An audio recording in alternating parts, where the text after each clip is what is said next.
Hi, Magda. Hi, Yuan. So it's nice that we started this podcast project about China travel. I wanted to do it for a long time, but I don't want to do it alone. Yeah. And it's so nice that you have the same idea, and then we can sit here and sipping tea and talk about our China travel stories. Yeah. Probably a little bit of introduction about myself. My name is Yuan. I'm Chinese and I've been living in Switzerland for almost 12 years. And I like traveling a lot. That's the reason why I studied tourism in Switzerland. I had a travel guide certification in China. I worked for China tourism. So it has always been my passion. I always wanted to do it, but there are so many things happening in the life. There was never a good opportunity. Now I think it's the time. The reason why I want to do this China travel post is that I feel like, first of all, there are a lot of misconceptions about China, especially from newspapers. Some of them might be true, but this is just like one side of China. Mm-hmm. China is like a multifaceted. There are many sides of China, not just about politics and not just about the economy. There are a lot of interesting stories. And the second reason, it's about my identity. Living China for such a long time, first of all, you start to think about Switzerland and China are quite different. Maybe I should integrate myself more into Swiss culture. But after a while, you feel like, oh, this is still not you. I grew up there. I spent more than 2/4 of my life in China. That shaped me. And now I want to look back. How China shaped my mindset, how China shaped me, shaped who I am. So it's about identity issue. Yeah. And now I really want to revisit China. Yeah. So for me, hi, I'm Magda. And for me, I wasn't always interested in China. I traveled a lot by myself and with my husband. And in 2019, we took a bit of a career break. We went traveling. We went first to South America. Then we wanted to go to China. We got visas for Russia, for Mongolia, for China. We wanted to go overland. But that was obviously the time when COVID started. So we couldn't go. And even at that time, I wasn't that interested in China, but my husband went there on his first ever big trip, and he said it's amazing and we should go, and there are so many different places, and so we just wanted to do it, and we couldn't because of COVID. So when the opportunity came after everything opened up, we thought, why not make it a first trip with kids? And people looked at us a bit like we're crazy, because why would you take small kids? At the time, my older daughter was 2.5, the younger one was 4.5 months, so they were really small. And we went for 5 weeks, and I was actually very impressed, like more than I expected, because I didn't know that much about China. I didn't have this big interest, but we went there, and it's like every place is so different. Everything is also so easy. Travel is easy. So we went by train everywhere. Everything's accessible. And this is not what I expected. And even my husband, who went in 2008, he was very surprised, because in 2008, China was a different country. It was still much poorer. Access to different places was much more difficult. Some places we went to, he said he had to take 20-hour bus, but now it's a high-speed rail. So it was, even for him, a big surprise, for me also. And then I also realized that if I don't know all this stuff and I cannot find all this information, again, I don't think it's like one way that is better than the other. Of course, because my daughter, she's going to this Mandarin class, and I already see like the teachers, they are much more like, they have much more structured curriculum. They try to, even for 3-year-olds, they try to bring them more like important topics, and they want them to learn different things.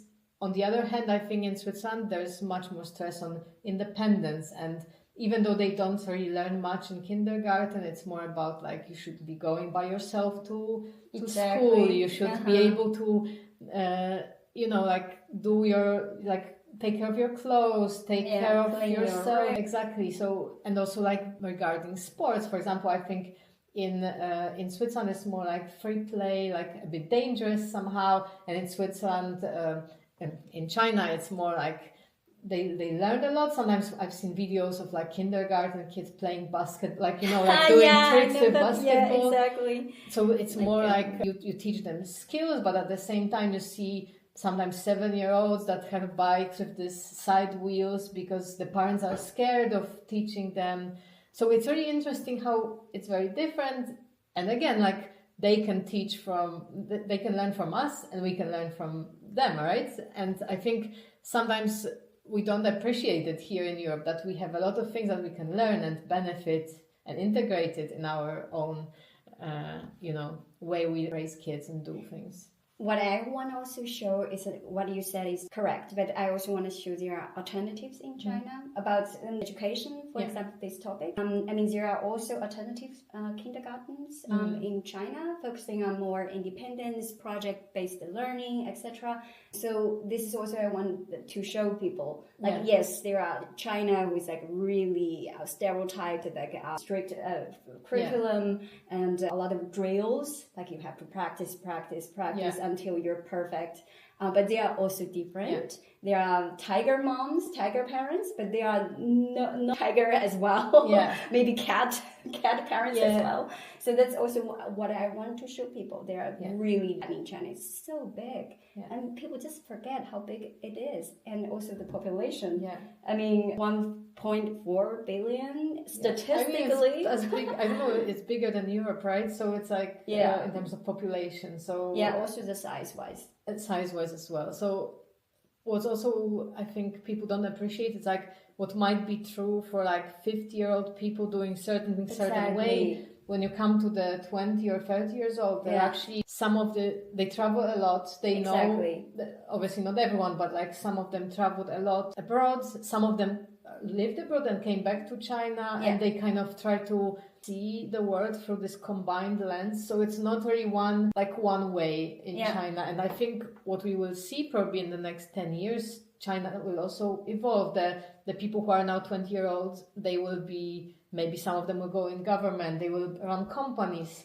So I actually, maybe we'll show you later, we found a pretty interesting magazine. It's called World of Chinese. And it's written in English, but it's Chinese publication. So it's written by Chinese journalists, and it really explores different trends of what's happening in China. And the reason why it came to my head is that they had an article in the last issue about how some of the companies are now being taken over by the children of the parents, and the children are trying to adapt it to the new era. So they try to market it online on TikToks, and they also evolve it. So I think we will see a lot of these changes, and again, what people think as being Chinese maybe not be the case in 10 years. I absolutely agree with you. But I'm so curious about the future of China.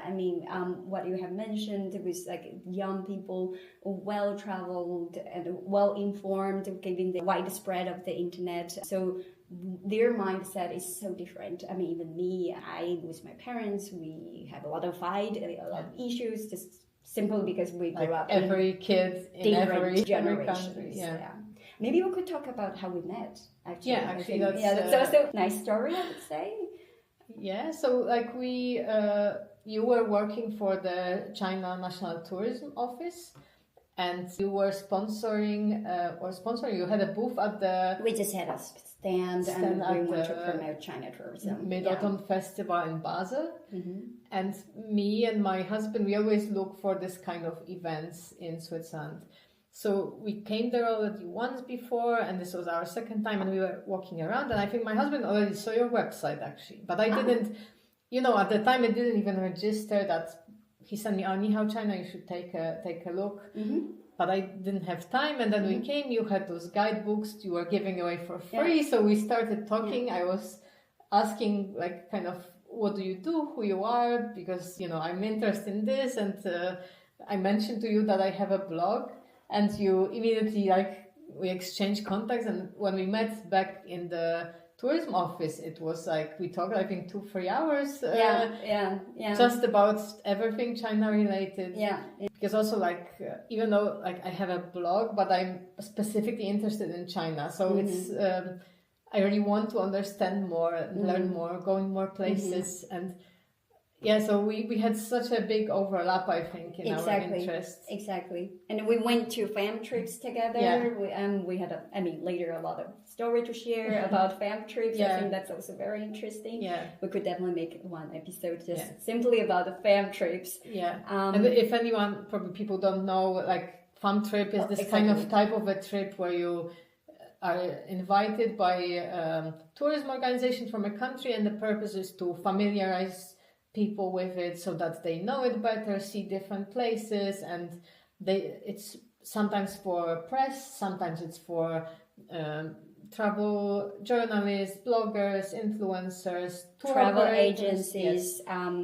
The main purpose is why it's called fam trip. It's called familiarization. Familiarization. Yeah. And so, that's very new for me as well. When I just joined the China National Tourism Office, I thought it's a fun trip, like FUN. I was like, oh, fun trip, nice. I also didn't know what it was, but it's like jargon. But I guess in this world, people know what it is because they just use it. Exactly. Right? Yeah. Oh, by the way, I think we also want to. I personally also want to clear up this podcast. It's not about propaganda to say how good China is, how advanced China is, etc. I think it's more about like the real China, the China in our perspective. Exactly, and try to understand better, because I also want to learn more. Because as I said, not many people in China speak English, and my Chinese is still quite basic. So you're actually quite limited and you don't really, some questions you don't really ask a person on the street, you meet someone and you don't really start conversation about, how their life looks like. And exactly. Especially in Switzerland, it's too personal and too private. But we were talking about this last time, actually. Like in China, people actually do ask some direct questions. And we had the same traveling in Russia, actually, that we were on the train and people just ask you, because they want to know. It's genuinely, they want to know how it is in our country. So they ask you, how much money do people make? How much does this cost? That cost? What do you do? How do you have money to do this? Different stuff. Yeah. So I think in China it's also more direct, but it's still you don't just come up to people to ask them. By the way, we can also teach tricks how to answer these questions. When you feel it's too personal. Yeah. There are ways. And what I really like is that with you, there are many people who are doing content about China, but some are not so in-depth, in my opinion. For me personally, because I travel a lot, I don't want to go a place just take photo and then just leave it and then post it. I like to understand why people go in there or going to some places tourists normally don't go. Yeah. I want to understand who they are. Yeah, and also that's why we keep on coming to China, because we realize that if you go somewhere many times, you start to notice different things, and maybe even, in China there's a lot of those iced tea shops, like this chagi and all this bubble tea. Yeah, bubble tea, but also this fruit teas, all kinds of teas. And if you go first time, I think we didn't drink any of them. We mostly drank coffee. We didn't even drink much coffee. We just drank water. But then with time, you kind of notice everyone's drinking this. I want to try it as well. So the fifth time you go, you first of all, some of the things, so I want to eat this dishes. I want to eat jumping in Beijing. I want exactly, and you want to eat. I don't know. The first time we go, we just don't know anything anywhere, so we just point too exotic. Yeah. And with time, you try to see different things, understand it, and that's why it's that the more you go, the more interesting it is. And as you said, this kind of content of 5 top things to do in Shanghai, because most people go once, they do. Yeah, take photos of Bond and go to the Pearl. Yeah. But I spent 5 days in Shanghai. I feel like I still don't know Shanghai very well because it's so huge. Yeah. Also, at my new home in Chengdu, it's just that we kept going back every year. And each time we spend 2 weeks at Milliman. But still, each time there are surprises. So that's part I also want to show our audience later, that these parts that are less known to people and more local preferred, less crowded as well, because that's, I think, one issue about traveling in China personally. Although I was quite surprised that it's not as busy. I mean, of course, if you go to tourists, like specifically tourist places, and in Shanghai, again, it was quite busy on like the Bund and Yu Garden area, Nanjing Road. But some of the things, unless it's like a really big tourist spot, it's actually like the cities, they don't feel crowded, you know? Like Hong Kong feels crowded, Shanghai feels crowded, but like Beijing, to me, it's maybe a bit busy because it's like capital, but it's not crowded. It doesn't feel Which rain you're staying depends. We stayed near the CCTV tower. Oh. Most of the time we stayed there.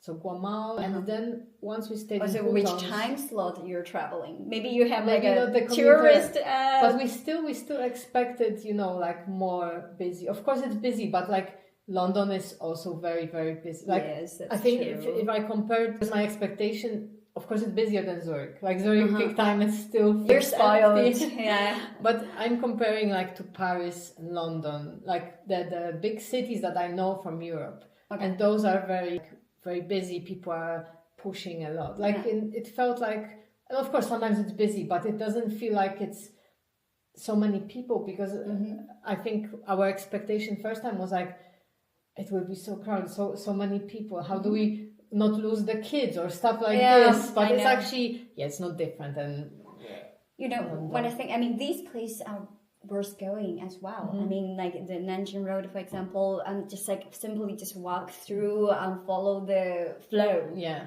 But I mean, just it takes only maybe 20 minutes or half an hour, then you're done.